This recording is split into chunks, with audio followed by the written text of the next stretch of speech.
दैत्येश्वर मृत्यु की उत्क्रांतिदा नाम वाली शक्ति भी आपने छीन ली है तथा वरुण का पाश और समुद्र में होने वाले सब प्रकार के रत्न आपके भाई निशुंभ के अधिकार में हैं।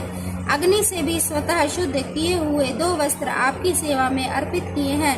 दैत्यराज, इस प्रकार सभी रत्न आपने एकत्रित कर लिए हैं, फिर जो यह स्त्रियों में रत्न रूपी कल्याणमयी देवी है, इसे आप क्यों नहीं अपने अधिकार में ले लेते। ऋषि कहते हैं, चंडमुंड का यह वचन सुनकर शुंभ ने महादैत्य सुग्रीव को दूत बनाकर देवी के पास भेजा और कहा, तुम मेरी आज्ञा से उसके सामने ये बातें कहना और ऐसा उपाय करना जिससे प्रसन्न होकर वह शीघ्र यहाँ आ जाए।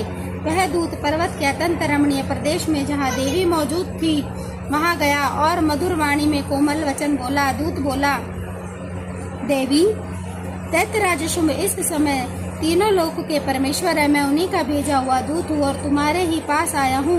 उनकी आज्ञा सदा सब देवता एक स्वर से मानते हैं, कोई उनका उल्लंघन नहीं करता। वे संपूर्ण देवताओं को परास्त कर चुके हैं। उन्होंने तुम्हारे लिए जो संदेश दिया है उसे सुनो। संपूर्ण त्रिलोकी मेरे अधिकार में है। देवता भी मेरी आज्ञा के अधीन चलते हैं। संपूर्ण यज्ञों के भाग को मैं ही पृथक पृथक भोगता हूँ। तीनों लोकों में जितने श्रेष्ठ रत्न हैं वे सब मेरे ही अधिकार में हैं।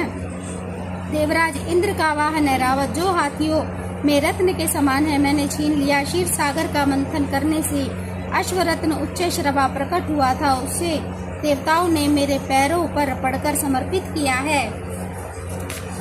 सुंदरी, उसके सिवा और जितने भी रत्नभूत पदार्थ देवताओं, गंधर्वों और नागों के पास थे वे सब मेरे ही पास आ गए हैं। देवी, हम लोग तुम्हें संसार की स्त्रियों में रत्न मानते हैं, अतः अब तुम हमारे पास आ जाओ, क्योंकि रत्नों का उपभोग करने वाले हम ही हैं। चंचल कटाक्षों वाली सुंदरी, तुम मेरी या मेरे भाई पराक्रमी निशुंभ की सेवा में आ जाओ, क्योंकि तुम रत्न स्वरूपा हो। मेरा वर्ण करने से तुम्हें तुलना रहित महान ऐश्वर्य की प्राप्ति होगी। अपनी बुद्धि से विचार कर तुम मेरी पत्नी बन जाओ।